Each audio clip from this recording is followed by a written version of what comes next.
ठीक है।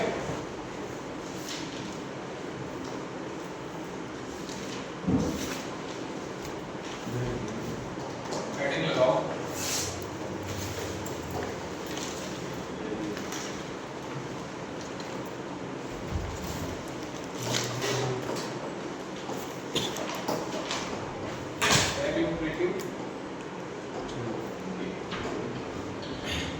So, what do you mean by perioperative care? Perioperative care का मतलब जब पेशेंट को हम क्या करते हैं, जब किसी पेशेंट की सर्जरी भी होती है ना, उस टाइम पे जो पहले सर्जरी के टाइम पे और जो सर्जरी के बाद में जो केयर प्रोवाइड करवाते हैं उसको क्या बोलते हैं, पेरियोपरेटिव केयर। ठीक है। इसमें आपके क्या होते हैं, 3 फेज होते हैं। क्या होते हैं इसमें आपके 3 फेज होते हैं इसमें आपके। ठीक है। पहला परी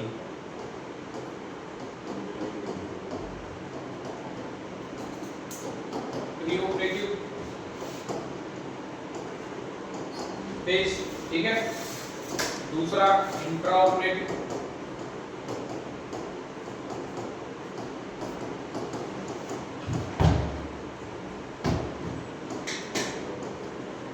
इंट्राऑपरेटिव के तीसरा में हमारा क्या होता है आपका पोस्ट ऑपरेटिव।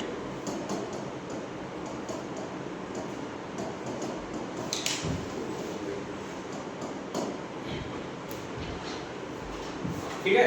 तो ये आपके इसमें क्या होते हैं, 3 फेज होते हैं, प्री ऑपरेटिव, इंट्रा ऑपरेटिव और आपका पोस्ट ऑपरेटिव केयर। ठीक है। तो सबसे पहले एक एक करके सबको डिस्कस करते हैं।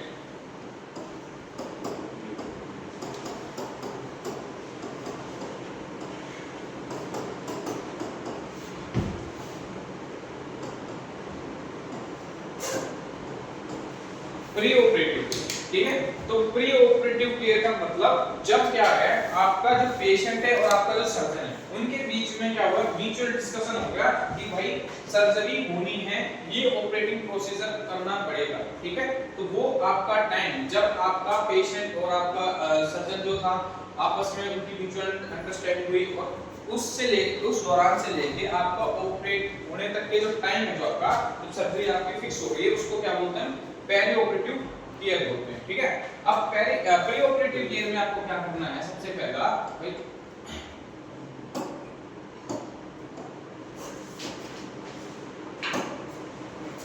पहली चीज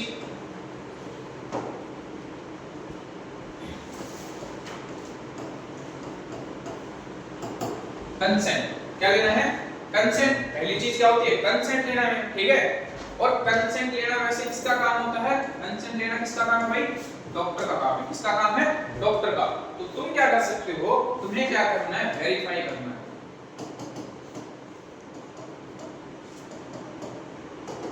ठीक है। तुम क्या करोगे, कंसेंट को वेरीफाई करोगे कि भाई कंसेंट वगैरह हो गए हैं कि नहीं हुए हैं। और कंसेंट कौन से, इनफॉर्म कंसेंट। कौन सा, इन्फॉर्म।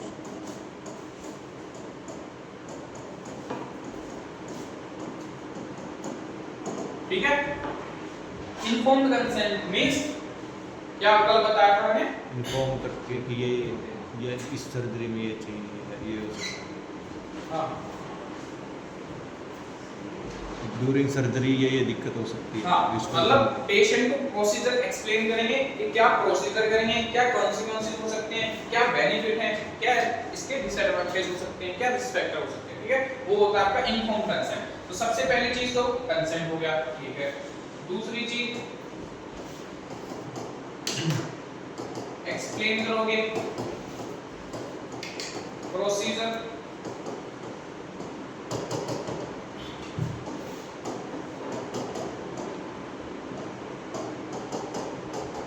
उसकी कंसेक्वेंसेस। ठीक है। तीसरी चीज और क्या करोगे, एनपीओ।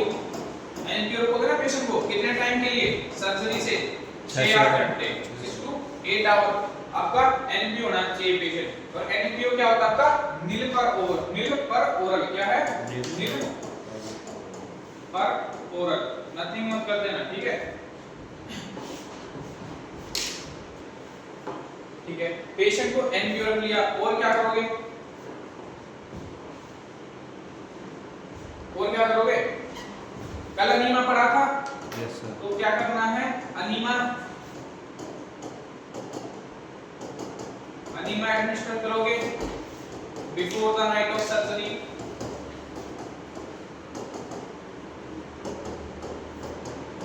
ठीक है, ये कंपलसरी है। For ball preparation, ball evacuation, ये कंपलसरी इसलिए है कि भाई क्या होगा, पेशेंट का जो बॉल है वो क्लीन होना चाहिए। ठीक है, सर्जरी के टाइम पे। ठीक है, और क्या करोगे? और मेडिकेशन और प्रोवाइड करोगे साइकोलॉजिकल सपोर्ट। ठीक है, to client and family provide करोगे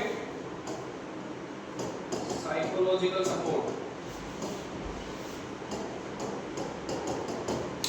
टू क्लाइंट और फैमिली। ठीक है,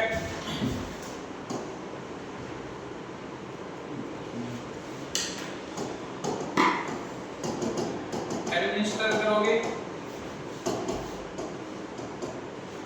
प्री ऑपरेटिव मेडिकेशन।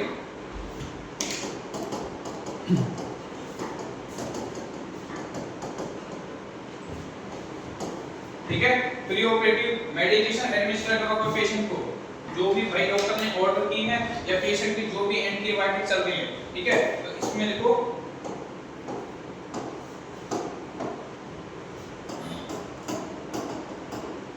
एडमिनिस्टर करोगे एंटीबायोटिक्स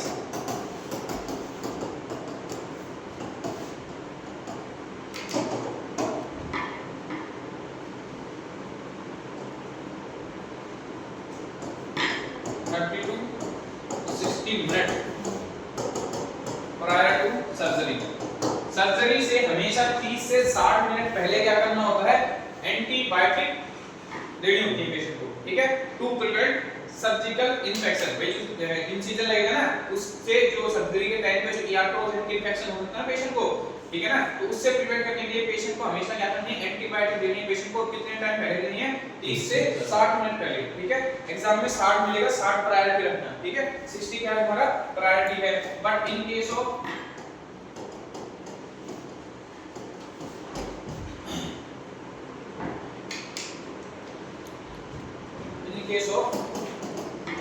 फ्लूरोक्विनिलोन,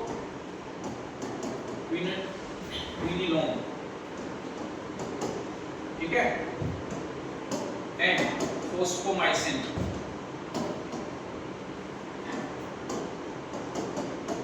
ठीक है, इन केस ऑफ फ्लोरोक्विनोन और फोस्फोमाइसिन एंटी जो आप एडमिनिस्टर करोगे, इनका जो टाइम है ना वो क्या रहेगा आपका, वो रहेगा आपका 60 to 120 मिनट। ठीक है, ये आपको 2 घंटे, कम से कम 2 घंटे, इसमें 60 to 120 लिख के और प्रायोरिटी इसको देना 2 घंटे, इसको प्रायोरिटी। ठीक है, 2 घंटे 2 आवर प्रायर टू सर्जरी। जो फोस्फोमाइसिन है और जो फ्लोरोक्विनिलोन है, ये एंटीबायोटिक तुम्हें कम से कम सर्जरी के 2 घंटे पहले देनी है। ठीक है, वो देनी थी 30 से 60 मिनट पहले, लेकिन इन केस ऑफ फोस्फोमाइसिन और फ्लोरोक्विनिलोन, ठीक है, 2 घंटे पहले देनी है। ठीक है, 60 to 120 मिनट। ठीक है, और भाई और क्या करोगे पेशेंट का बताओ, और क्या करना है, और बताओ रोहित। मॉनिटर करोगे वाइटल साइंस, ठीक है, वाइटल साइन मॉनिटर करोगे। ठीक है, बिफोर सेंड टू ओटी,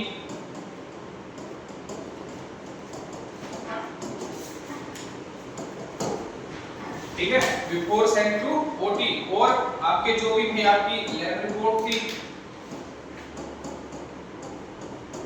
ठीक है, लैब रिपोर्ट है एंड जो भी क्या है आपका फिल्म है। ठीक है, लैब रिपोर्ट है जो भी आपका फिल्म है, जैसे आपका ईसीजी और आपका चेस्ट एक्सरे, ठीक है, अटैच करोगे फाइल के साथ। ठीक है, क्या ईसीजी और चेस्ट एक्सरे, ये 2 चीजें ज्यादा इंपॉर्टेंट होती हैं। ठीक है, एक ईसीजी होनी चाहिए और दूसरा पेशेंट का चेस्ट एक्सरे होना चाहिए सर्जरी के टाइम पे, बिकॉज़ जो लंग्स हैं, रेस्पिरेटरी स्टेटस है जो पेशेंट का, वो देखना बहुत जरूरी होता है, ठीक है, कि रेस्पिरेटरी स्टेटस कैसा है पेशेंट का, ये सारी चीजें होनी चाहिए आपकी, ठीक है।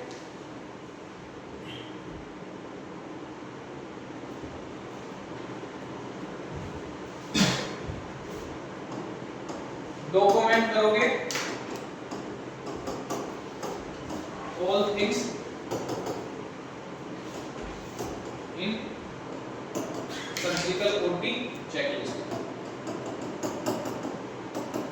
एक OT चेकलिस्ट होती है जो तुम्हें पेशेंट को जब OT में भेजने से पहले सारी चीजें तुम उसमें चेक करते हो, फिर OT चेकलिस्ट में हर एक चीज दी होती है, उस पर टिक करोगे कि तुमने क्या क्या कर दिया पेशेंट का, और फिर वो चेकलिस्ट साथ में लगा के साइन करके और फिर भेजते हो वहां पे पेशेंट को OT में भेजते हो। क्लियर? तो सर्जिकल जो आपकी जो चेकलिस्ट है OT चेकलिस्ट है, उसमें क्या करोगे, सारी चीजों को रिकॉर्ड करोगे फिर उसको भेजोगे, ठीक है।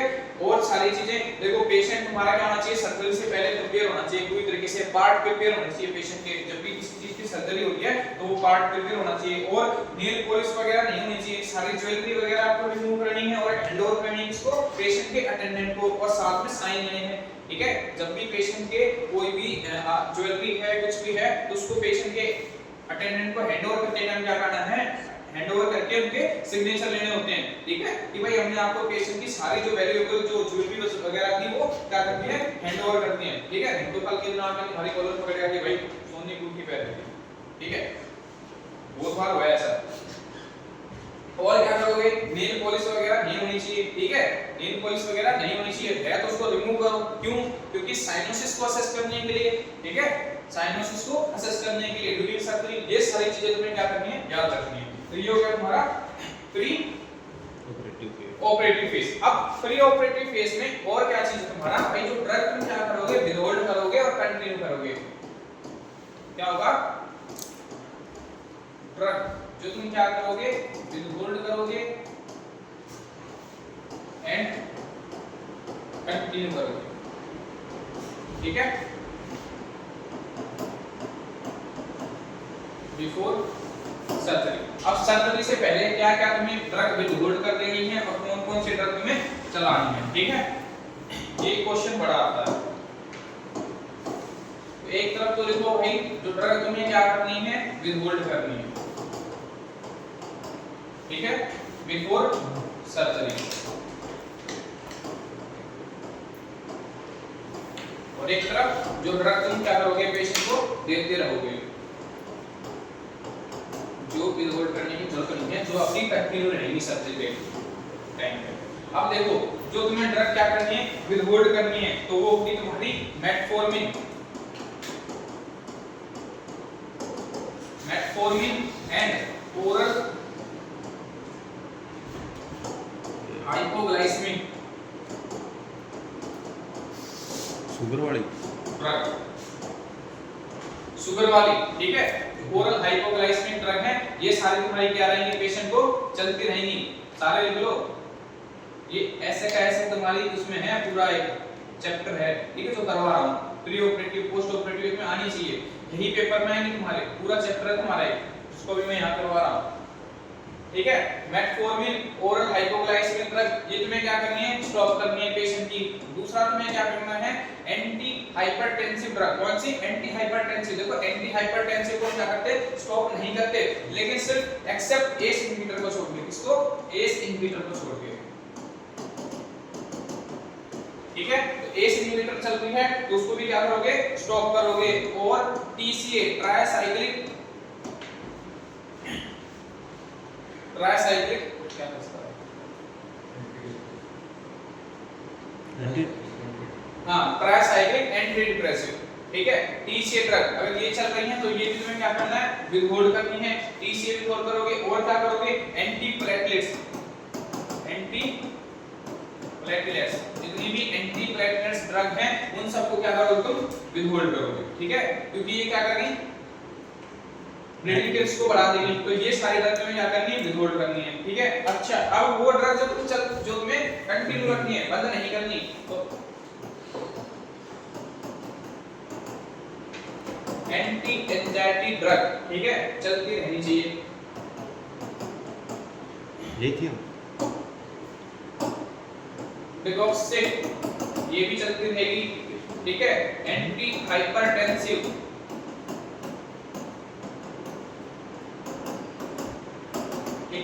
आपकी हाइपरटेंसिव, आपकी अस्थमा मेडिकेशन,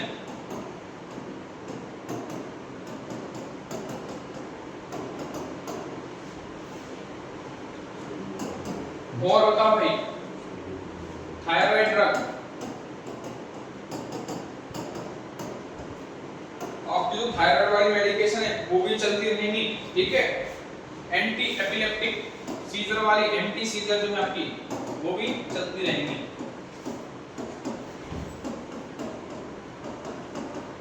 तो ये सारे ड्रग क्या करते हैं, चलते रहने चाहिए, ठीक है। और ये सारी क्या करोगे तुम, स्टॉप करोगे। हेपेरिन वगैरह चल रहा है अगर तुम्हारा, ठीक है, पेशेंट को अगर तुम्हारा वारफारिन चल रहा है, एंटीकोगुलेंट थेरेपी अगर पेशेंट को चल रही है, तो वो सारी तुम्हें क्या करना है, स्टॉप कर देनी है, ठीक है।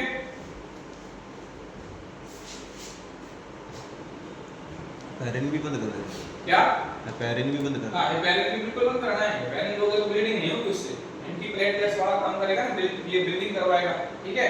तो हेपेरिन नहीं देना, ठीक है। और सारी चलती है टीसीए, क्योंकि अगर तुम पेशेंट को टीसीए दोगे तो पेशेंट में अरिथमिया देखने को मिलेगी। ये क्या करती है, अरिथमिया कॉज करती है। एस इनहिबिटर इसलिए देते हैं कि ये करती है हाइपोटेंशन, ठीक है। टी इसलिए नहीं देते, ठीक है। ये हाइपोटेंशन कॉज करेगी और टी से अरिथमिया कॉज करती है ना, पढ़ा था ना इसमें। अब बात करते हैं इंट्राऑपरेटिव की, ठीक है। तो ये सारी चीजें होगी तुम्हारी प्री ऑपरेटिव में, ठीक है।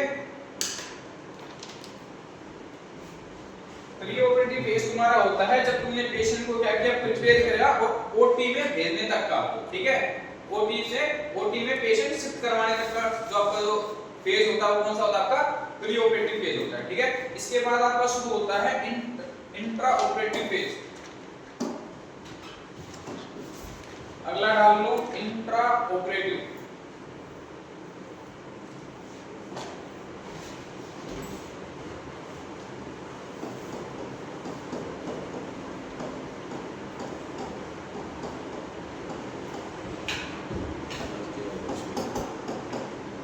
लाइट लेकिन दूसरा पहले बार जितना भी कर देते हैं बंद कर, अरे पीछे इसे सारे में उधर से होगी, बंद करिए भाई। ये वाला लाइट बंद कर, ये ना वो बंद नहीं कर,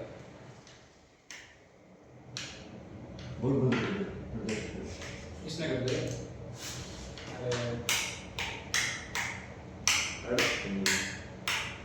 पहले वाला बस बस ये तो साथ है, इनको बंद कर दिया भाई, ये तो साथ ये भी चला सारी बंद कर दे, कल को एडजस्ट कर देते। अरे उसको छोड़ के इसको ऑन कर दे बस, ये ठीक है बंद कर दे, बंद कर दे इसको, और ये पहले वाला कर वाला ऑन कर दे, सबसे लास्ट वाला बस, ठीक है। काफी है, दिख रहा है ना, कोई इशू नहीं है ना। इंट्रा ऑपरेटिव फेज, अब इंट्रा ऑपरेटिव पेशेंट शिफ्ट हो गया तुम्हारा कहां पे, ओटी में, और ओटी में शिफ्ट होने के बाद से लेके सर्जिकल प्रोसीजर खत्म होने तक का जो तुम्हारा जो टाइम हो गया तुम्हारा इंट्रा ऑपरेटिव फेज है तुम्हारा। तो इंट्रा ऑपरेटिव फेज में तुम क्या करोगे, सपोज आप कहीं पे नर्सिंग ऑफिसर की ड्यूटी करो, पीजीआई में ही हो, ठीक है, जहां जाना सकते हो, ठीक है। अब वहां पे तुम इंट्रा ऑपरेटिव फेज में क्या करोगे, पेशेंट ओटी में आता है तो क्या करते हो, पहले तो सबसे पहले इसको बेड पे लगाएंगे, पोजीशन देंगे सर, फिर साइड क्लीन करेंगे, क्या करोगे, साइड क्लीन करोगे। बेड पे लेटाने से पहले करेंगे। और देखो अब पेशेंट आ गया तुम्हारे पास कहां पे, ओटी में। पेशेंट कहां पे आ गया भाई, पहले तो एंट्री करेंगे, ओटी में करो भाई, पहले तो रिसीव, ठीक है। पेशेंट ओटी में रिसीव हो गया, अब तुम क्या करो, वेरीफाई करो सबसे पहले कंसेंट। जो ओटी में जो नर्स होती है ना, उसका काम है कंसेंट वेरीफाई करना कि कंसेंट लिए गए हैं या नहीं लिए गए हैं, ठीक है। दूसरी चीज पेशेंट को वेरीफाई करो, वेरीफाई करो किसको, पेशेंट को, ठीक है। वेरीफाई करो साइट ऑफ प्रोसीजर, साइट को वेरीफाई करो, ठीक है। एंड प्रोसीजर वेरीफाई करो। कहीं भाई तो कई एक दिन में कई पेशेंटों का शेड्यूल होता है इसका ऑपरेशन का, ठीक है। तो कौन सा पेशेंट पहले आया है ये भी तो पता होना चाहिए। तो भाई साइट को वेरीफाई करो, ठीक है। कंसेंट वेरीफाई करो, पेशेंट की हिस्ट्री वगैरह पता करो, ठीक है।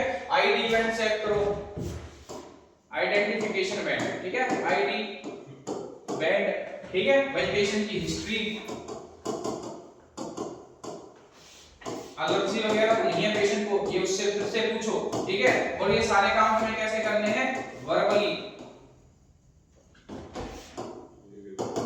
पेशेंट से ही पूछने हैं, पड़ोसी से नहीं, या जो लेगा है उससे भी नहीं, सीधा किससे पूछोगे, पेशेंट से पूछोगे वर्बली, नाम, कंसेंट है, फाइल चेक करो, लैब रिपोर्ट देखो कि लैब रिपोर्ट लगाई है या नहीं लगाई है, ठीक है। कहीं उन्होंने पेशेंट ऐसे भेज दिया और तुमने ले लिया और बीच में कुछ दिक्कत आ गई, ये सारी चीजें पूछो उससे, ठीक है।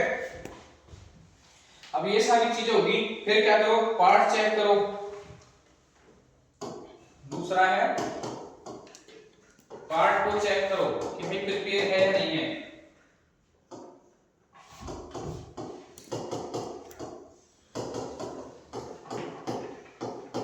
ठीक है। और क्या करो, एसेप्टिक टेक्निक मेंटेन, ठीक है, ड्यूरिंग सर्जिकल प्रोसीजर। भाई जो इंट्राऑपरेटिव फेज में सबसे मेन इंपॉर्टेंट काम है वो क्या है तुम्हारा, एसेप्टिक टेक्निक को मेंटेन करके रखना, ठीक है। अब इसमें आपकी क्या होती है, 3 नर्सेज होती हैं। इंट्राऑपरेटिव फेज है, यहाँ पे क्या होता है तुम्हारा, ऑपरेशन रूम में तुम्हारी 3 नर्स होती हैं।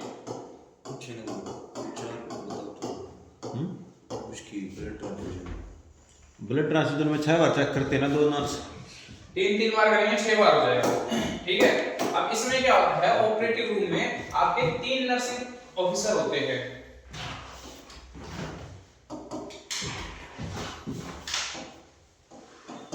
पहला है तुम्हारा सर्कुलेटिंग नर्स, सर्कुलेटरी या सर्कुलेटिंग नर्स, ठीक है। दूसरा है तुम्हारा scrub nurse,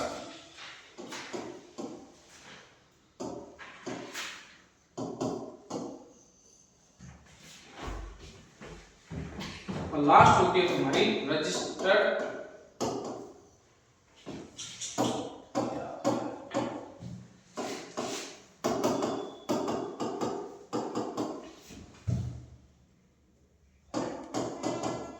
first assistant nurse. ये आपके 3 नर्सेज होती है ओटी में, ठीक है। और तीनों के अपने अपने क्या होते हैं, रोल होते हैं। ये जो सर्कुलेटरी नर्स है तुम्हारा, ठीक है, जो तुम्हारा सर्कुलेटरी नर्स होती है, ये क्या रहेगी, ये आपका करती है भाई रिमेन इन अनस्टेराइल फील्ड, ठीक है। ये क्या है, अनस्टेराइल फील्ड में रहेगी, और जो भी आपके अनस्टेराइल जो भी काम है वो कौन करेगा, तुम्हारा सर्कुलेटरी नर्स जो है वो करेगी आपका, ठीक है। डील करेगी विद द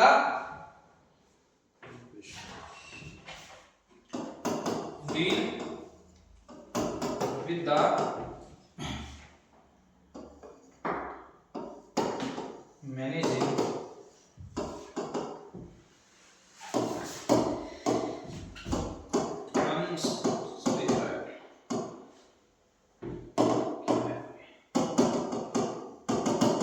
unsterile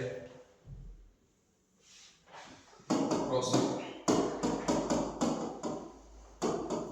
जैसे कि अब ड्रिप खत्म होगी, ठीक है, पेशेंट की ड्रिप खत्म होगी, ठीक है, तो जो स्क्रब नर्स होती है वो स्टेराइल फील्ड में रहती है, ठीक है, क्या रहती है, स्टेराइल फील्ड में रहती है। तो सर्कुलेटरी नर्स क्या करेगी, कोई भी इक्विपमेंट बाहर से चाहिए पड़ गया या कोई भी सामान चाहिए जो आपके अनस्टेराइल एरिया में है, तो वो सर्कुलेटरी नर्स का काम होता है उठा के आपकी स्क्रब नर्स को देना, ठीक है। स्क्रब नर्स खुद नहीं जाएगी। ये जो नर्स होती है ये ना गाउन पहनती है ना कुछ करती है, ठीक है। ये जो नर्स है इसको सर्जिकल गाउन वगैरह पहनने की जरूरत नहीं है, ग्लव्स में भी पहन ले और ना भी पहने तो भी चलेगा, ठीक है, क्योंकि ये डील करती है सारे के सारे अनस्टेराइल चीजों से, ठीक है। अच्छा, दूसरा होगा तुम्हारा स्क्रब नर्स। स्क्रब नर्स ये क्या हो गया आपका, ये डायरेक्टली असिस्ट करती है किसको,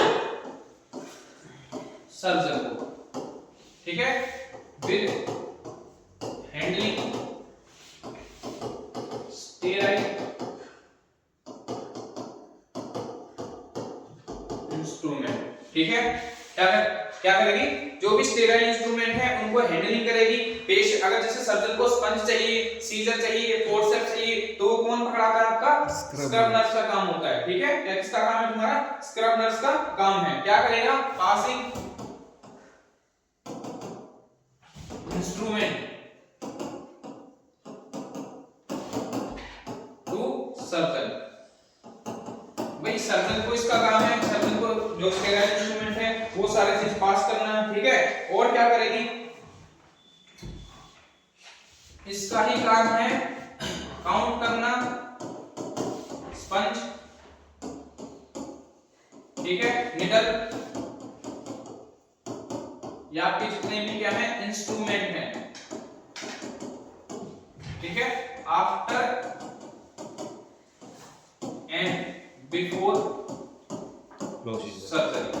सर्जरी के बाद इंस्ट्रूमेंट काउंट करना, और सर्जरी से पहले भाई जो ट्रॉली होती है आपकी, सर्जिकल जो ट्रॉली होती है, मायो ट्रॉली जो होती है, उस पे सारे इंस्ट्रूमेंट को जजाना। ठीक है, सारे वो इंस्ट्रूमेंट रखना जो सर्जरी के लिए नीडेड है। ठीक है, और आफ्टर सर्जरी सारे इंस्ट्रूमेंट को काउंट करके देखना कि कहीं कोई चीज पेट में तो नहीं छोड़ दी।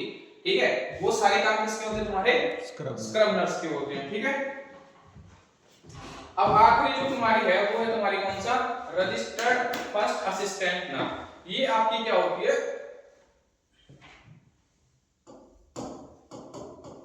ये आपका थोड़ा स्पेशली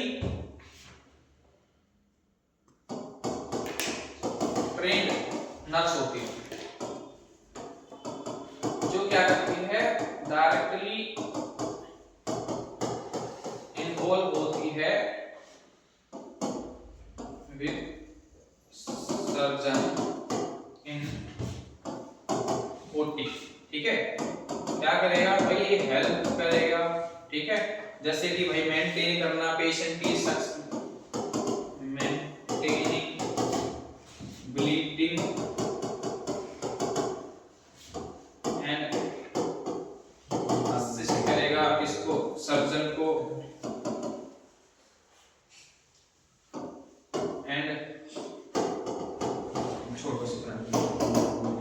असिस्ट करेगा सर्जन को।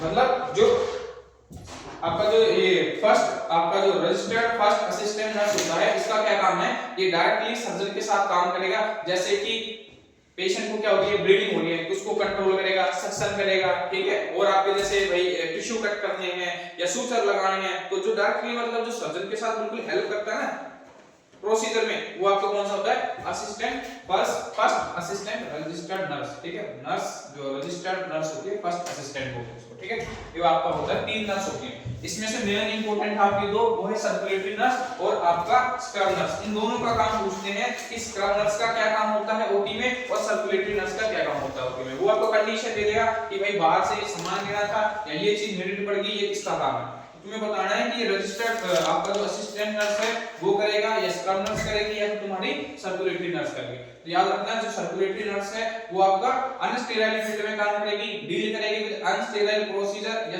जो भी काम जैसे कि ऑटोक्लेव से भाई गाउन निकाल के लाना है, ऑटोक्लेव से जैसे कि इंस्ट्रूमेंट निकाल के लाना है, वो सारे काम कौन करेगी? तुम्हारी सर्कुलेटरी नर्स करती है। ठीक है, स्क्रब नर्स क्या करेगी? सारे इंस्ट्रूमेंट वगैरह को स्टेराइल रखेगी। ठीक है, और आपके जितने भी भाई स्टेराइल काम है आपके, जैसे सर्जन को कुछ भी इंस्ट्रूमेंट पकड़ाना, स्पंज देना, गॉज देना, वो सारे काम किसके? हमारे स्क्रब नर्स के हैं। इंस्ट्रूमेंट काउंट करने का काम भी किसका है? हमारा स्क्रब नर्स का है, बिफोर एंड आफ्टर सर्जरी। ठीक है, और एनेस्थीसिया वगैरह लगाना वो इसका रजिस्टर्ड नर्स का। एनेस्थीसिया लगाना इसका काम नहीं, वो एनेस्थीसियोलॉजिस्ट का काम है। ठीक है, सर्जरी में 3 चीजें होती हैं। एक होगा तुम्हारा सर्जन जो सर्जरी करेगा, दूसरा होता है एनेस्थीसियोलॉजिस्ट जो एनेस्थीसिया देगा, पेशेंट के वाइटल्स को देखता रहेगा, पेशेंट में रेस्पिरेटरी डिस्ट्रेस वगैरह, एनयू बैग वगैरह जरूरत है पेशेंट को ट्रेकिस्टोमी ट्यूब पे डालने की या नहीं है, वो सारा काम किसका है? एनेस्थीसियोलॉजिस्ट का है। और नर्स का काम क्या है? स्टेराइल फील्ड को मेंटेन करना। ठीक है, पेशेंट से रिलेटेड हर एक जानकारी सर्जन को डिस्कस करना। और ठीक है, हेल्प करना और हेल्प करना। ठीक है, ये हो गया तुम्हारा नर्स का काम होता है। ठीक है, अब लिखो अगला इंपॉर्टेंट टॉपिक, मतलब टॉपिक नहीं सेम पॉइंट है, WHO सर्जिकल सेफ्टी चेकलिस्ट।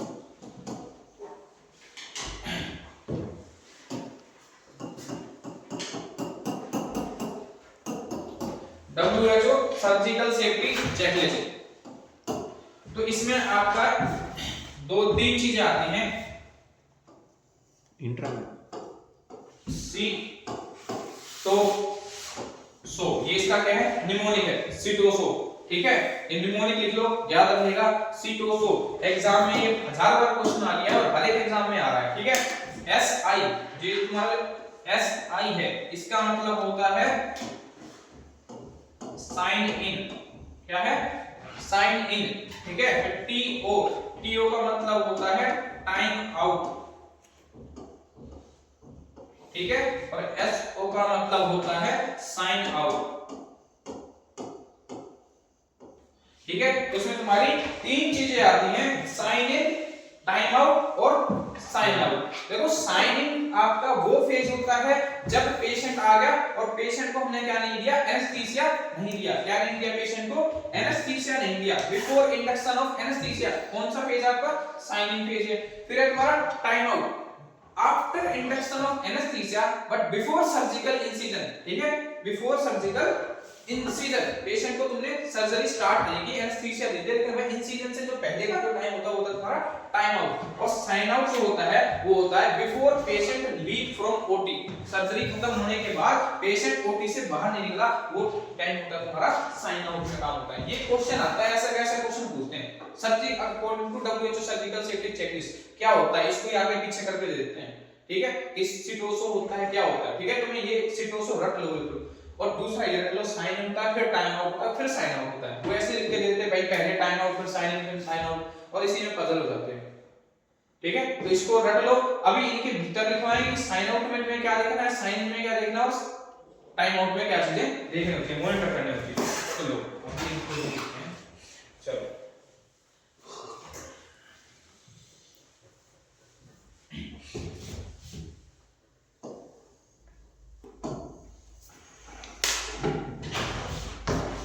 ऐसे लिखना है।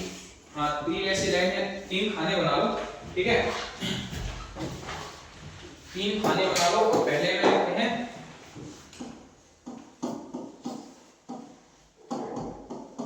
साइन इन, ठीक है। दूसरा है तुम्हारा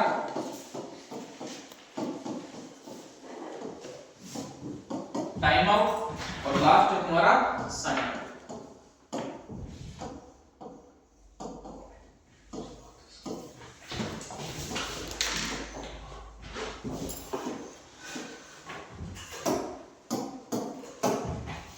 तो साइन इन कौन सा फेज है आपका, before before induction of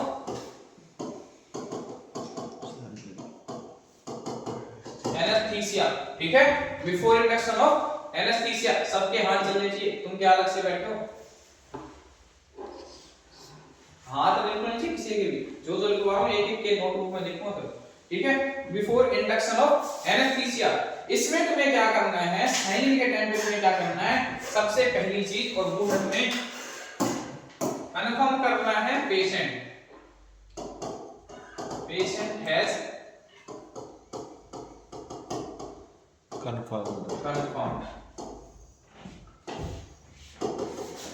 patient has confirm. क्या देखोगे, क्या क्या कंफर्म करोगे, पेशेंट की आइडेंटिटी, वही सेम चीज जो तुम इंट्राऑपरेटिव के टाइम पे कर रहे थे, पेशेंट की आइडेंटिटी, ऑपरेटिव साइट, ठीक है, प्रोसीजर, कंसेंट, ठीक है, anaesthesia safety check confirm. Anaesthesia safety check confirm क्या होता है, जो तुम्हारा रजिस्टर्ड आरएमओ, जो ऑन ड्यूटी जो आरएमओ होता है, वो आगे तुम्हारा क्या करता है, एक फॉर्म फिल करके जाता है, ठीक है, एनेस्थीसिया के लिए कि बंदा जो है एनेस्थीसिया के लिए प्रिपेयर है, नहीं दे सकते हैं एनेस्थीसिया, नहीं दे सकते, ठीक है। तो वो उसके बाद pulse oximeter on patient with working, ठीक है, ये सारी चीज होनी चाहिए, ठीक है। एलर्जी चेक करोगे, एयरवे असेसमेंट करोगे और ब्लड लॉस का रिस्क देखोगे। तो सबसे पहले तुम्हें क्या करना है, पेशेंट की आइडेंटिटी, पेशेंट को करो आइडेंटिफाई, ठीक है, और कंसेंट, एलर्जी, ठीक है, ऑपरेटिंग साइट और प्रोसीजर,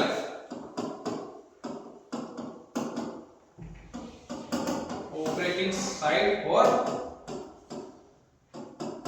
प्रोसीजर, ठीक है।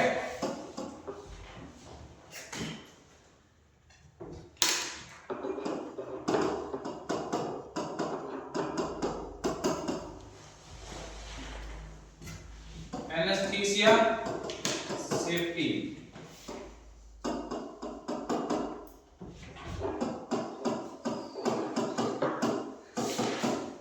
चेक, कंफर्म, ठीक है। और क्या करोगे, पल्स ऑक्सीमीटर,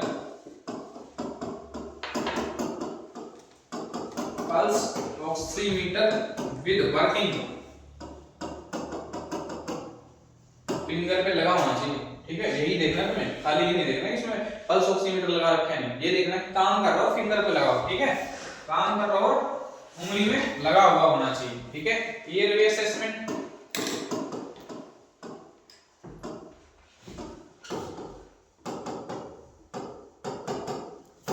ठीक है, एयरवे असेसमेंट हो गया आपका, ठीक है। और blood loss risk, blood loss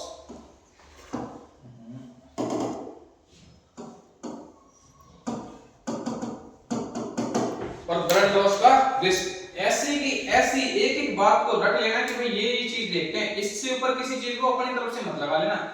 exam में क्वेश्चन आया था कि which of the following is not considered in by this phase, time out में लिख दिया उन्होंने कि टाइम आउट में हम क्या चीज नहीं देखते, तो तुम्हें पता होना चाहिए कि बस यही चीज देखते हैं, इसके अलावा कुछ नहीं देखते। ये चीजें रट लो, एक एक लाइन रट याद होनी चाहिए, बस ये चीज देखते हैं। इसके अलावा मैं बोल दूं कि भाई ब्लड ग्रुप, तो वो नहीं देखते। क्या नहीं देखते? ब्लड ग्रुप नहीं देखते। तो वो ध्यान रखना कि ब्लड ग्रुप किसमें, साइन में नहीं देखते, तो उसको इंक्लूड मत कर देना, ठीक है। यही चीज देखते हैं तो यही इंक्लूड रहनी सर।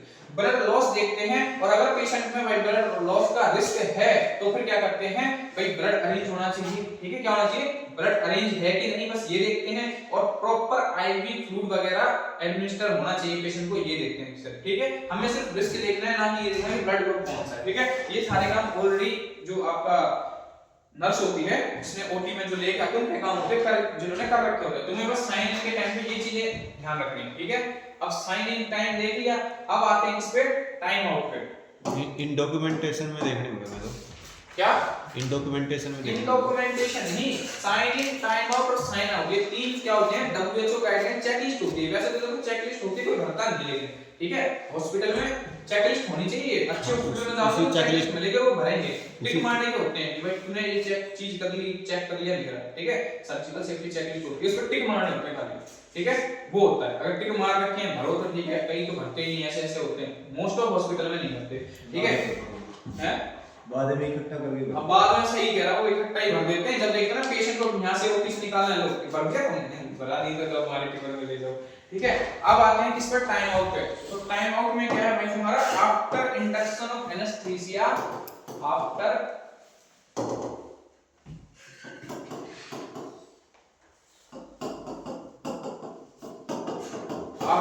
इंडक्शन ऑफ एनेस्थीसिया और बिफोर स्किन इंसिजन। एनेस्थीसिया दे दिया है, लेकिन स्किन इंसिजन से पहले, कट लगाने से पहले जो होता है वो होता है तुम्हारा क्या, टाइम आउट फेज होता है। क्या होता है तुम्हारा, टाइम आउट फेज होता है। इस टाइम आउट फेज में क्या करना होता है, इस टाइम आउट फेज में क्या होता है कि भाई जो भी आपके क्या है, आपकी जो टीम है, क्या का टीम मेंबर है, वो इंट्रोड्यूस करेंगे देमसेल्व्स। क्या करेंगे, जो भी टीम मेंबर है वो क्या करेंगे, इंट्रोड्यूस करेंगे देमसेल्व्स। डॉक्टर, जो भी सर्जन है, जो भी एनेस्थीसियोलॉजिस्ट है और जो भी नर्स है, बाय नेम एक दूसरे को क्या करेंगे भाई, टीम से इंट्रोड्यूस करेंगे, अपना अपना काम बताएंगे कि भाई मैं सर्जन हूं, मैं ये मेरा ये काम है। एनेस्थीसियोलॉजिस्ट बताएगा अपना कि भाई मेरा ये काम है, और नर्स जो है वो अपना नाम बताएगी। तो एक दूसरे को स्टाफ में क्या करता है, आपस में इंट्रोड्यूस करता है, ठीक है। फिर वेरीफाई करेंगे site marking,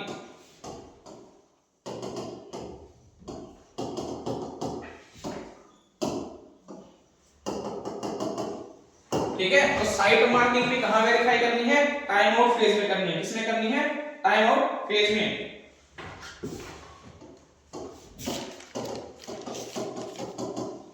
anticipate critical phase,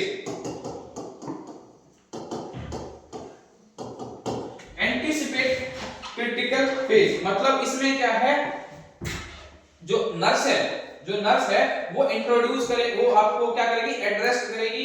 किसी भी अगर इक्विपमेंट से रिलेटेड अगर कोई भी चीज है तो नर्स क्या करेगी? इस फेज में एड्रेस करेगी, ठीक है, कि भाई ये इक्विपमेंट में कमी है या कुछ है तो नर्स यहां बताएगी। कौन से फेज में बताती है? टाइम आउट फेज में। डॉक्टर है वो भाई पूछेगा तुमसे कि सारी चीजें ओके हैं, वेरीफाई करेगा आपसे कि भाई इसमें ये चीजें स्टाफ को बताएगा कि इसमें ऐसा हो सकता है, ब्लड लॉस हो सकता है, पेशेंट को ये रिस्क है, ठीक है। एनेस्थीसियोलॉजिस्ट है वो वेरीफाई करेगा कि हां भाई पेशेंट के वाइटल्स ठीक हैं, रेस्पिरेटरी डिस्ट्रेस के चांसेस नहीं है, ठीक है, रेस्पिरेटरी स्टेटस क्लाइंट का ठीक है। तो इन सारी चीजों को मतलब जो भी क्रिटिकल इवेंट यानी कि जो भी क्रिटिकल चीजें हो सकती हैं वो एक दूसरे से क्या करेंगे? डिस्कस करते हैं, ठीक है। एंटीबायोटिक प्रोफाइलेक्सिस,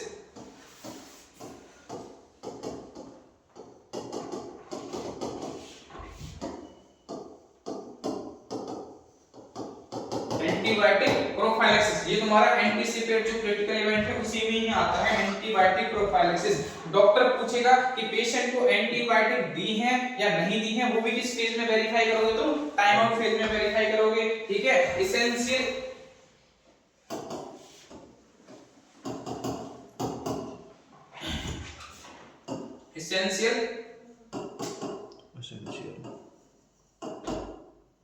इमेजिनरी डिस्प्ले मतलब आपके भाई जो भी एक्सरे हैं या जो भी पेशेंट की सीटी स्कैन वगैरह हैं उन चीजों को भी किस पेज में देखेगा? डॉक्टर यहीं देखेगा, इस पेज में, ठीक है। ये सारी चीजें पेशेंट की फाइल में है या नहीं है, पेशेंट को एंटीबायोटिक प्रोफाइलेक्सिस दिया है या नहीं दिया है, कोई भी क्रिटिकल इवेंट जो हो सकता है वो एक दूसरे को इंट्रोड्यूस करेंगे, वेरीफाई करेंगे, क्या साइट मार्किंग वगैरह, ठीक है। ये सारे काम किसमें होंगे? तुम्हारे टाइम आउट फेज में होते हैं, ठीक है।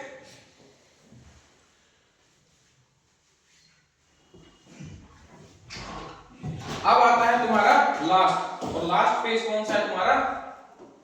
Sign out. अब साइन आउट फेज कौन सा होता है? इसमें क्या है कि before patient leave from OT,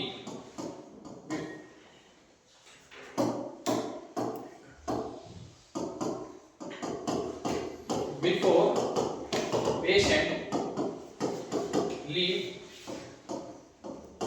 from OT room. ध्यान रखना ओटी रूम से निकलने के बाद इसमें कोई फीस नहीं आता, ठीक है। तीनों फेज ओटी के अंदर होते हैं पूरे तुम्हारे, ठीक है। पहला कौन सा है तुम्हारा? जब तुमने पेशेंट को ओटी में तो आगे लेकर एनेस्थीसिया नहीं दिया था। दूसरा फेज क्या है? एनेस्थीसिया दे दिया था पेशेंट को लेकिन इंसिजन नहीं लगा था, ये तब तक का फेज होता है। और तीसरा क्या होता है कि प्रोसीजर कंप्लीट हो गया लेकिन पेशेंट ओटी से बाहर नहीं गया, ठीक है। इस फेज में क्या करना है तुम्हें? प्रोसीजर को क्या करोगे? वेरीफाई करोगे। क्या करोगे?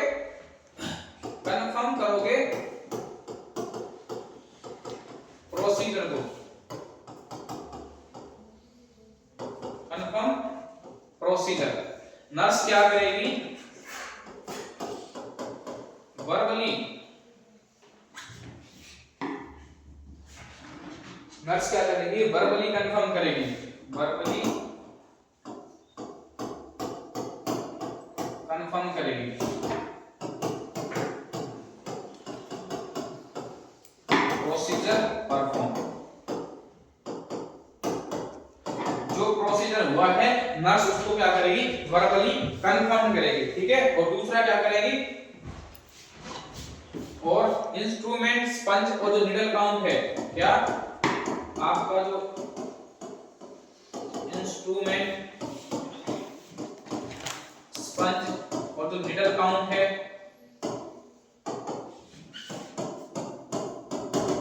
वो भी करेगी, ठीक है। इंस्ट्रूमेंट हो गया आपके, स्पंज हो गया, नीडल काउंट है उनको करेगी, ठीक है। और क्या करेगी? जो स्पेसिमेन है भाई, जो भी स्पेसिमेन है उनको क्या करेगी? प्रॉपर लेबल, ठीक है।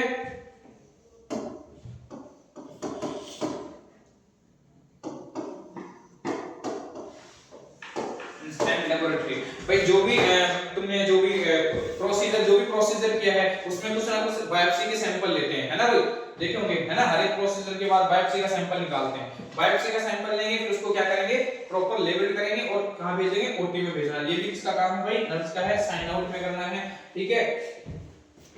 कोई भी प्रॉब्लम है किस चीज से रिलेटेड, इंस्ट्रूमेंट से या फिर इक्विपमेंट से, ठीक है, इक्विपमेंट और आपके इंस्ट्रूमेंट रिलेटेड प्रॉब्लम है ना कोई भी,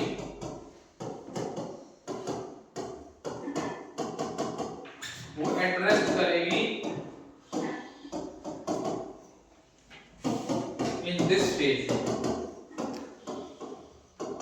इस फेज में नर्स क्या करेगी, कोई भी इंस्ट्रूमेंट या इक्विपमेंट से रिलेटेड अगर कोई भी प्रॉब्लम है तो इस फेज में बताएगी कि सर ये ब्लेड कम रहेगा या ये नीडल कम रहेगी, ठीक है। वो किस फेज में बताएगी नर्स, साइन आउट फेज में बताएगी। किसमें बताएगी, साइन आउट फेज में बताएगी। और पोस्ट ऑपरेटिव केयर डिस्कस करेंगे, ठीक है। और पोस्ट ऑपरेटिव केयर को क्या करेगी, डिस्कस करेगी डॉक्टर के साथ कि भैया पोस्ट ऑपरेटिव केयर में क्या लेना है, क्या क्या करना है। तो याद होगी मुझे चीजें, साइन इन, टाइम आउट और साइन आउट। अगर कोई इंस्ट्रूमेंट कम रह जाता है, नीडल ब्लेड सपोज, तो किस फेज में बताएगी ना, साइन आउट के टाइम में बताएगी, ठीक है। एंटीबायोटिक प्रोफाइलेक्सिस, ठीक है, एक्सरे फिल्म वगैरह, कोई भी आपका critical event related to surgery, ये किसमें बताएंगे, टाइम आउट में। पहला स्टेप क्या है टाइम आउट का, कि सारा जो टीम है वो एक दूसरे को क्या करेगी, इंट्रोड्यूस करेगी बाय नेम, ठीक है, बाय नेम बाय वर्क, और क्या उसकी रिस्पांसिबिलिटी है, सारी चीजें, ठीक है। सर्जन अपनी बताएगा, नर्स अपनी बताएगी और डॉक्टर अपनी बताएगा, क्लियर। और साइन इन में क्या करना है, पेशेंट को कंफर्म करो, साइट कंफर्म करो, कंसेंट देखो, एलर्जी देखो, ब्लड लॉस है तुम्हारा उसको देखो, ठीक है, एयरवे देखो, सारी चीजें यहां पे देखनी है, ठीक है। अब चलते हैं पोस्ट ऑपरेटिव केयर।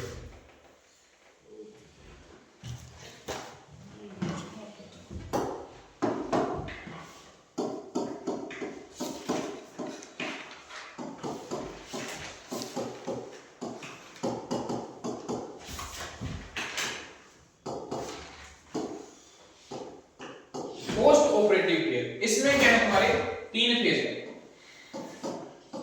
इसमें तीन फेज है, ठीक है। इसमें क्या है तुम्हारे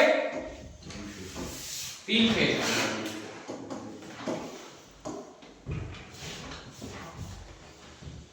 पहला है तुम्हारा इमीडिएट,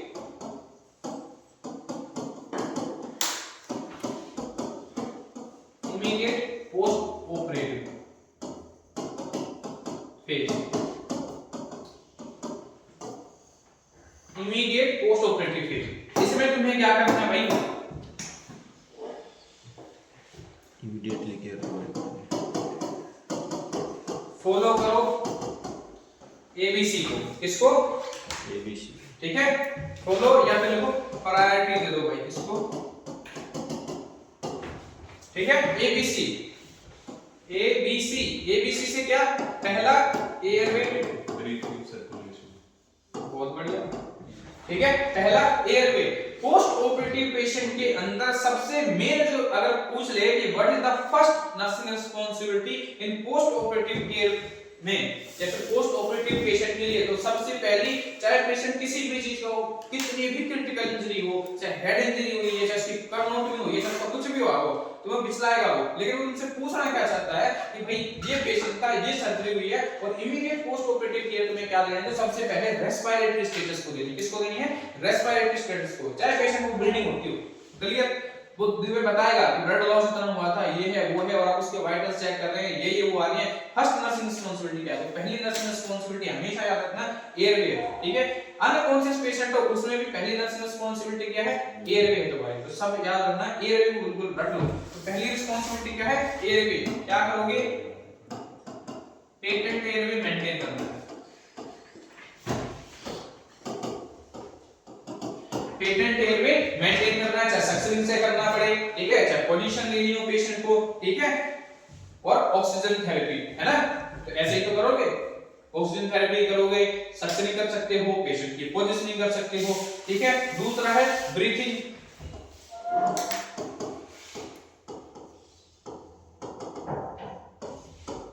रेस्पिरेटरी रेट देखो पेशेंट का,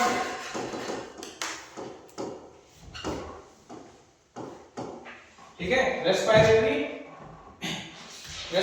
रेट देखो और SpO2 लेवल देखो, ठीक है। रेस्पिरेटरी रेट और SpO2 लेवल देखो। तीसरा है सर्कुलेशन,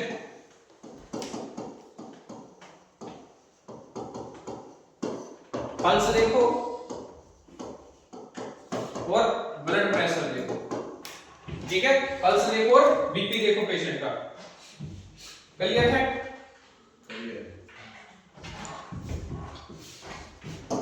सेकंड है तुम्हारा इंटरमीडिएट फेज।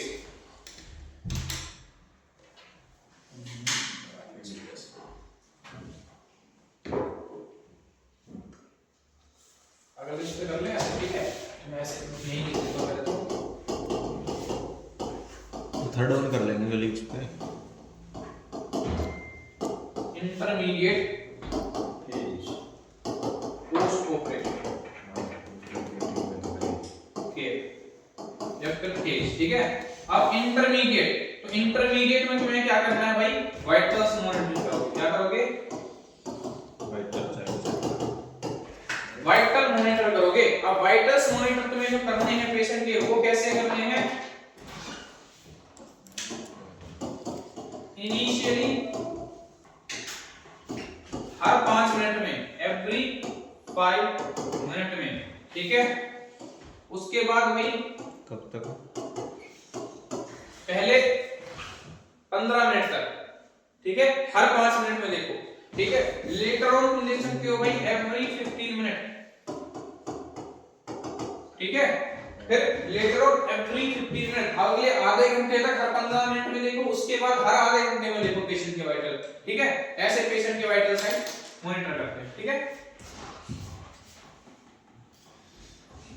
तो वाइटल साइन मॉनिटर करोगे पेशेंट के, ठीक है। मॉनिटर करोगे sign and symptoms of haemorrhage. क्या करोगे?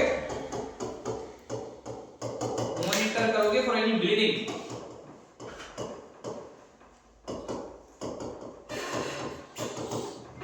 मॉनिटर करो फॉर एनी ब्लीडिंग। अब पेशेंट को हो रही है ब्लीडिंग, ठीक है, तुम मॉनिटर कर रहे हो उसके लिए, पेशेंट को ब्लीडिंग के लिए। अब पेशेंट को अगर ब्लीडिंग हो रही है तो इसमें तुम्हें साइन सिम्पटम्स क्या देखने को मिलेंगे पेशेंट में? रोहित, अगर ब्लीडिंग हो रही है किसी पेशेंट को तो साइन सिम्पटम्स क्या देखने को मिलेंगे? और हाइपरटेंशन और बस ये दो साइन सिम्टम्स याद रखना। बीपी तो लो हो जाएगा और दूसरा देखने को मिलेगा टैकीकार्डिया।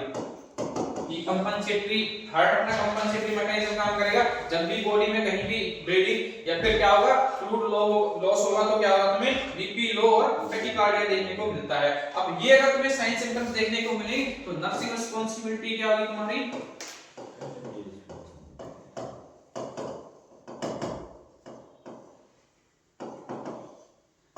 नर्सिंग रिस्पांसिबिलिटी नोटिफाई करो HCP को, नोटिफाई HCP, ठीक है। नोटिफाई करो किसको? HCP को, हेल्थ केयर प्रोवाइडर को, ठीक है। लिख लिया? दिखा अभी नहीं आगे देखते हैं। मेरे जो लिख फटाफट। एक बार हटाना उसको। क्या था? ये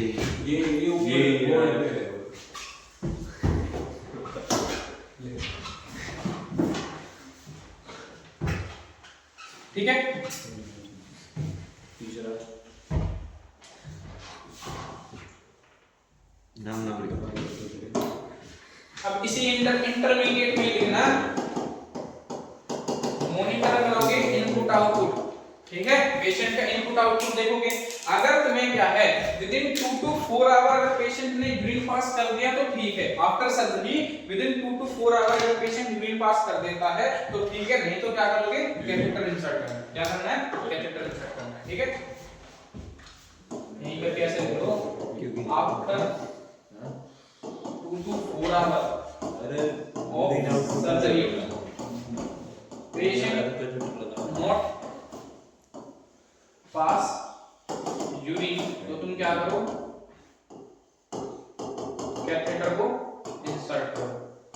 कौन सा? कौन सा क्या तुम्हें पता नहीं कौन सा यूरिन कैथेटर इंसर्ट करना होता है? हैं? होलिंग वाला करें दूसरा, जो तुम्हारे पास अवेलेबल हो, चाहे पन्नी वाला पड़े हो, ठीक है? ठीक है। और क्या करोगे, पेन मैनेजमेंट, ठीक है, क्या करोगे, पेन मैनेजमेंट करोगे पेशेंट में, क्लियर? ये गलत बोल रहा था। पेन मैनेजमेंट करोगे और वुंड केयर करोगे, ठीक है? वुंड केयर, जो घाव है, जो सर्जिकल इंसिजन में कट है, उसकी केयर करोगे, ठीक है? वुंड केयर करोगे और ड्रेनेज,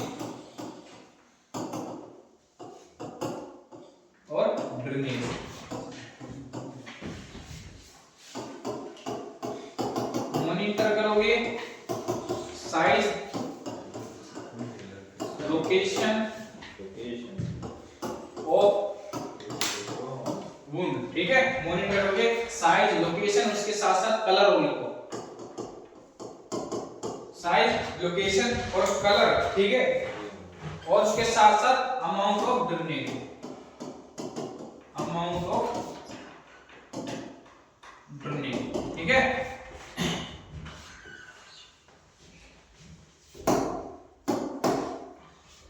अब यहीं पे लिखो टाइप्स ऑफ वुंड ड्रेनेज। अब टाइप्स ऑफ वुंड ड्रेनेज में कितने टाइप्स का वुंड में से ड्रेनेज देखने को मिलता है, ठीक है? तो पहला है तुम्हारा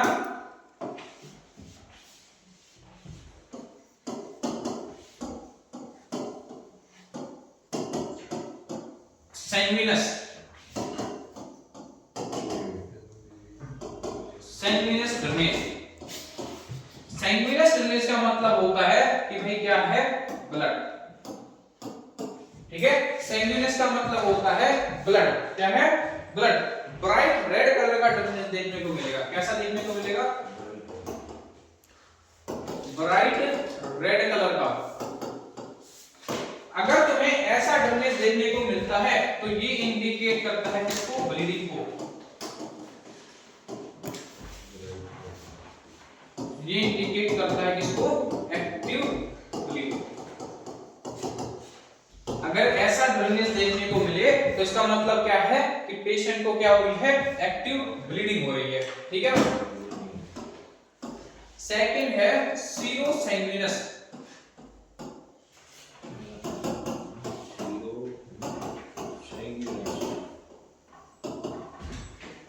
सीरो सैंग्विनस।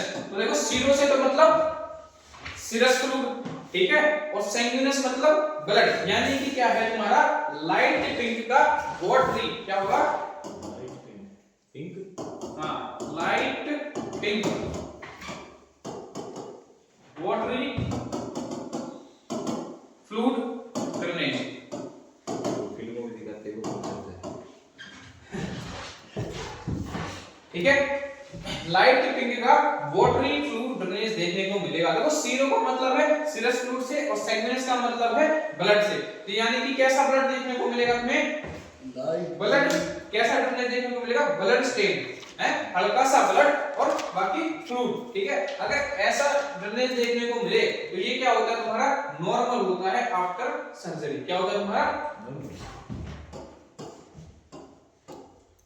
यूजुअली नॉर्मल होता है इन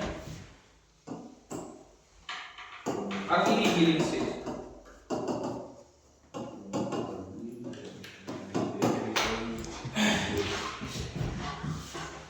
फर्स्ट 24 आवर में ऐसा ड्रेनेज देखना नॉर्मल इंडिकेशन, कैसा है, नॉर्मल इंडिकेशन है, सीरो सैंग्विनस। लेकिन अगर सैंग्विनस, ठीक है, अचानक से ड्रेनेज का कलर एकदम से रेड हो जाए, ब्राइट रेड कलर हो जाए ड्रेनेज का, या फिर अमाउंट ऑफ ड्रेनेज बढ़ जाए, तो वो इंडिकेट कर रहा है इसको कि पेशेंट को हो गई है ब्लीडिंग, ठीक है? क्या हो गई है, एक्टिव ब्लीडिंग। आखिरी है तुम्हारा सीरस ड्रेनेज, थर्ड वाली सीरस ड्रेनेज, सीरस ड्रेनेज। तुम्हारा फर्स्ट एड में वुंड रह गया था ना, है ना, हो गया था, कोई बात नहीं। वुंड लिख लो, ठीक है ना, ओपन क्लोज, ये पूरा वुंड लिखवा रहा हूं। Pre operative post operative care भी हो गया, ठीक है। पेरी ऑपरेटिव केयर करके तुम्हारे में चैप्टर है, वो तीनों जो चीजें लिखवाई हैं ऊपर वो तुम्हारी उसकी हो गई, ठीक है। ये तुम्हारा वुंड है, वुंड सारे इसमें तुम्हें पूरा वुंड के बारे में बता दूंगा, ठीक है। जो बेसिक है क्या बेसिक है हमारे, ये बेसिक नहीं है, यही चीजें हैं उसके अंदर, ठीक है। ये कोई अलग से नहीं आई, ये उसी फंडामेंटल से ये बनी है, ठीक है। नाम बेसिक का है उसका खाली, ठीक है। यही है चीजें उसके अंदर, देखो फटाफट। अब है तुम्हारा सिरस डर्नेल, तो इसमें क्या होता है तुम्हारा clear Sirsa fluid,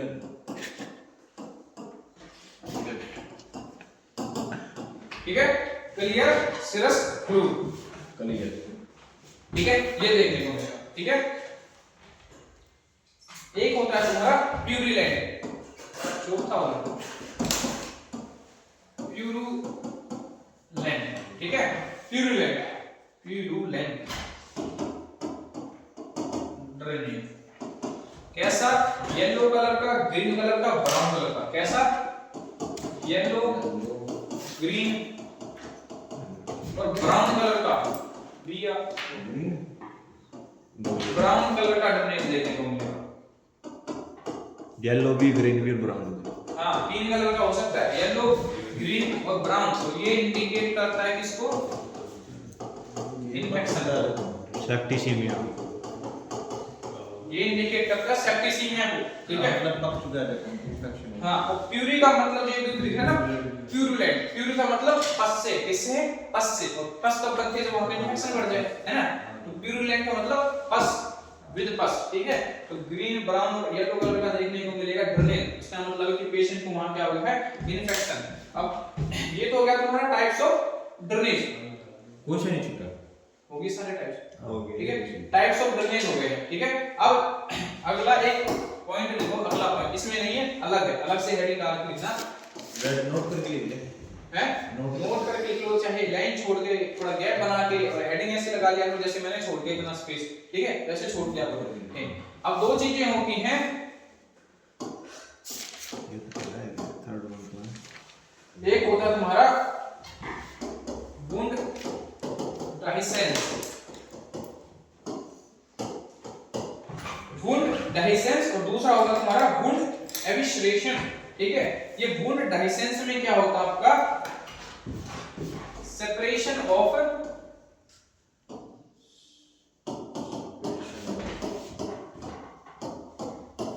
wound edge, separation of wound edges of the suture line, of the suture line। मतलब क्या है कि जो तुम्हारा जो वुंड है ना, जिसको तुमने क्या किया, सूचर किया था और वो वुंड खुल गया, है ना। आफ्टर सर्जरी ये देखने को मिलती हैं दो चीजें, वुंड डाइसेंस और वुंड एविसरेशन। इसमें क्या है कि तुमने सर्जरी की, कट, सपोज करो कि पेशेंट की लेप्रोटोमी, ठीक है। लेप्रोटोमी में पेट पे कट लगा देते हैं, है ना, अच्छे सारे। अब पेट पे कट लगे हैं और वो क्या आपका जो सर्जिकल आपने जो क्लोजर किया था वो खुल गया, ठीक है। वुंड कई बार होता है ना, फट जाती है ना, सूचर होता है, तो वो होता है। इसमें क्या आपका separation of wound edges of the suture line, ठीक है। ये देखने को मिलता है 3 to 4 डेज आफ्टर सर्जरी, ठीक है। ये देखने को मिलता है यूजुअली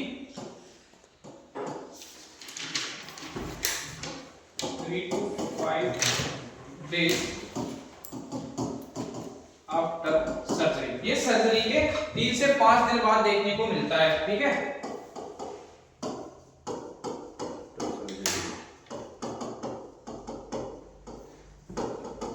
दूसरा है तुम्हारा wound एविसरेशन, एविसरेशन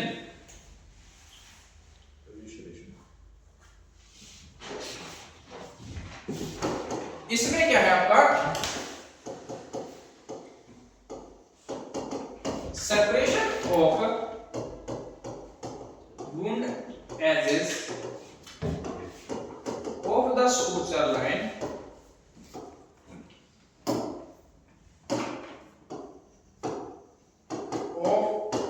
suture line with protrusion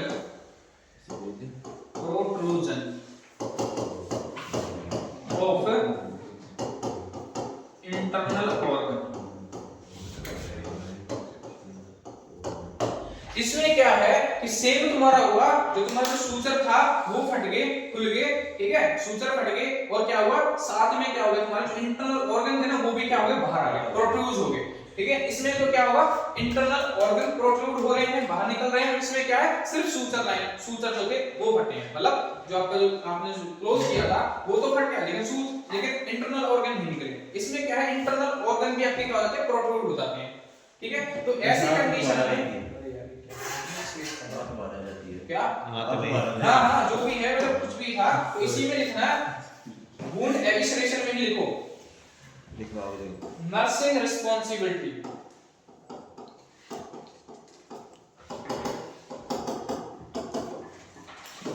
अगर क्या हो जाए वुंड एविसरेशन हो जाए तो नर्सिंग रिस्पांसिबिलिटी क्या है भाई, देखो काम रहना है, पेशेंट को भी काम रखना है और खुद भी काम रहना है, इनसे हड़बड़ाना घबराना नहीं है, ठीक है। तुम्हें क्या करना है पेशेंट को सुपाइन पोजीशन में रखना है। क्या करना है पेशेंट को देखो पहली बात डोंट कीप पैनिक, बी काम, ठीक है। फिर क्या करोगे प्लेस द क्लाइंट या फिर पेशेंट इन सुपाइन या फिर मैं कहूं लो फाउलर, ठीक है, low Fowler position with knee bend, और नी बेंड क्यों करवानी है, to reduce the intra abdominal pressure, reduce the pressure on abdomen suture line। तो भाई पेट पे जो सूचर लगे हैं ना उन पे थोड़ा प्रेशर ना पड़े, अगर सीधे पैर करेगा ना प्रेशर पड़ता है और मोड़ लेगा तो सपोर्ट मिलता है, ठीक है, प्रेशर नहीं लगता सूचर लाइन पे। तो reduce the pressure on suture line, हम क्या करेंगे पेशेंट को सुपाइन रखेंगे और उसको नी क्या करवा देंगे बेंड करवा देंगे, घुटने मोड़ देंगे, ठीक है, ये रखना है तुम्हें पेशेंट को। और दूसरी ये तो होगी तुम्हारी क्या फर्स्ट प्रायोरिटी, ये तो क्या है तुम्हारी फर्स्ट प्रायोरिटी है, पहला सबसे पहला जो काम करना है वो तुम्हें यही करना है, इस पे लगा लो फर्स्ट प्रायोरिटी, ये है तुम्हारी फर्स्ट प्रायोरिटी। अब सेकंड प्रायोरिटी क्या है तुम्हारी, कवर करोगे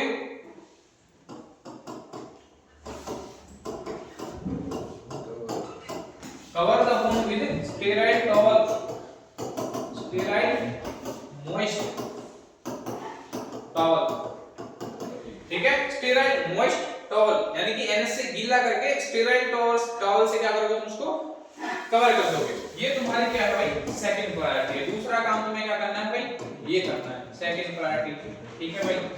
अब तीसरा काम क्या करोगे तुम नोटिफाई करोगे किसको एचसीपी को, ये तुम्हारा क्या है भाई तीसरा काम, ठीक है। पहला क्या पेशेंट को सुपाइन पोजीशन में शांत रखो, सुपाइन पोजीशन में बिठाओ, नी बेंड करवा दो। दूसरा स्टेराइल टॉवल से कवर कर दो, और तीसरा एचसीपी को नोटिफाई कर दो हेल्थ केयर प्रोवाइडर को, ठीक है, ड्यूटी डॉक्टर को, ठीक है। ये तुम्हारी थर्ड प्रायोरिटी, क्लियर भाई, क्लियर। ये तुम्हारे जो वुंड एविसरेशन है ये क्या आपकी सर्जिकल इमरजेंसी क्या है, सर्जिकल इमरजेंसी है, क्या आपका वुंड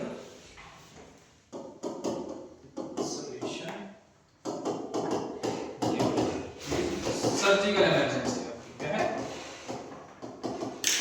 ये है आपकी सर्जिकल इमरजेंसी, ठीक है। तो ये हो गया आपका वुंड एविसरेशन।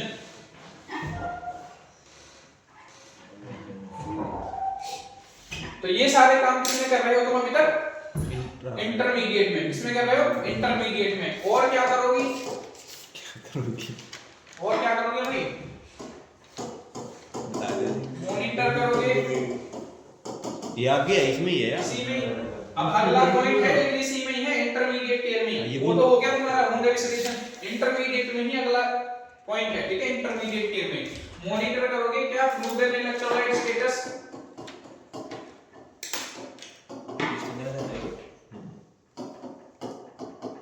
ठीक है, आईवी फ्लूइड वगैरह देखोगे, ठीक है। केयर करोगे ड्रेन एंड ट्यूबिंग, भाई जो भी पेशेंट को ट्यूबिंग लगी है या फिर कोई भी ड्रेन लगी है उसकी केयर करोगे, ठीक है। केयर करोगे किसकी ड्रेन की ट्यूबिंग की, और क्या करोगे कंफर्ट प्रोवाइड करोगे कंफर्ट,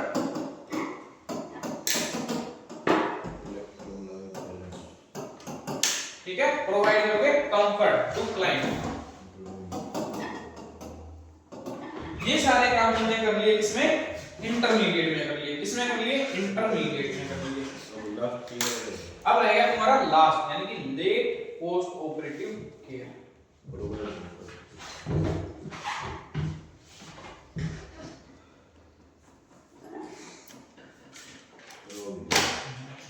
ठीक है, अब लिखो लास्ट तुम्हारा post operative, late post operative. कौन सा है तुम्हारा लास्ट है? तुम्हारा वो तुम्हारा लेट पोस्ट ऑपरेटिव।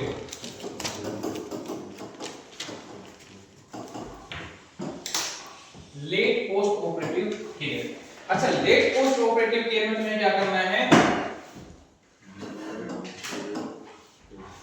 देखो भाई, चेंज करोगे क्लाइंट की पोजीशनिंग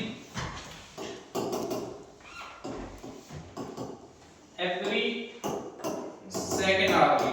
पहली है ना, अगर पेशेंट क्या अनकॉन्शियस है तो ये चीज करनी है तुम्हें, ठीक है। सेकेंड आवरली क्लाइंट की पोजीशन को चेंज करना है। दूसरा early ambulation,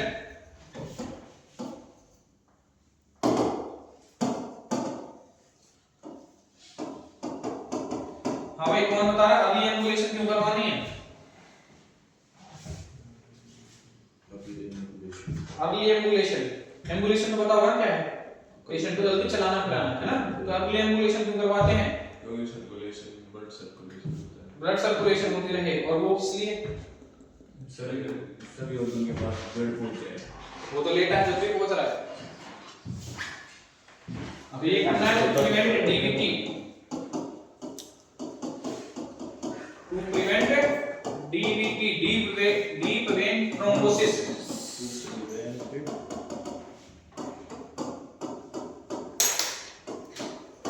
deep vein thrombosis सभी तक पैनिक आने लगता है, वो गिनने लगते हैं लो मॉलिक्यूलर वेट पेरेंट है ना। भाई ज्यादा लंबे टाइम तक अगर पेशेंट बेड पे ही है तो फिर उसको देने पड़ते हैं, ठीक है। अब ये एम्बुलेशन और अगर पेशेंट में क्या है इफ एब्डोमिनल डिस्टेंशन, इसी में अर्ली एम्बुलेशन, हां इसी में ही है लेट में। इफ एब्डोमिनल डिस्टेंशन तो क्या मतलब है? Paralytic iliacus.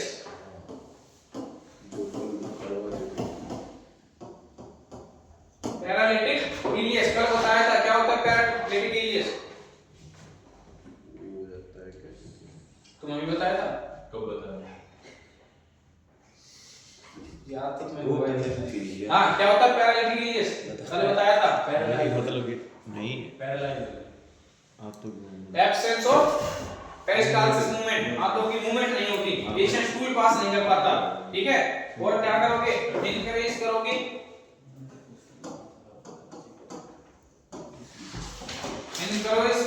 High protein vitamin C और जिंक डाइट, ठीक है। ये सारे तुम्हें क्या करना है? पोस्ट ऑपरेटिव केयर देनी है पेशेंट को, ठीक है। और भी ऐड कर लेना अपने हिसाब से, वो डिपेंड करता है पेशेंट की कंडीशन क्या है। लिखवाने का तो बहुत सारे केयर होंगे, मेन है इन चीजों पे याद रखो। तुम्हारा लेक्चर कब होगा? प्रोटीन विटामिन सी हैं? कितने? 11 बजे बैठे रहो, ठीक है। हाई प्रोटीन डाइट दोगे पेशेंट को। अब लिखो इसी में आगे अगला पॉइंट, अभी इसमें नहीं है, ये खत्म हो गया तुम्हारा, ये खत्म हो गया पोस्ट ऑपरेटिव केयर। तो ये टॉपिक ही खत्म हो गया ना, पेरी ऑपरेटिव क्या? पेरी ऑपरेटिव केयर खत्म हो गया। हाँ, पेरी ऑपरेटिव खत्म हो गया, ठीक है। लेट आ जाएगा। अब लिखो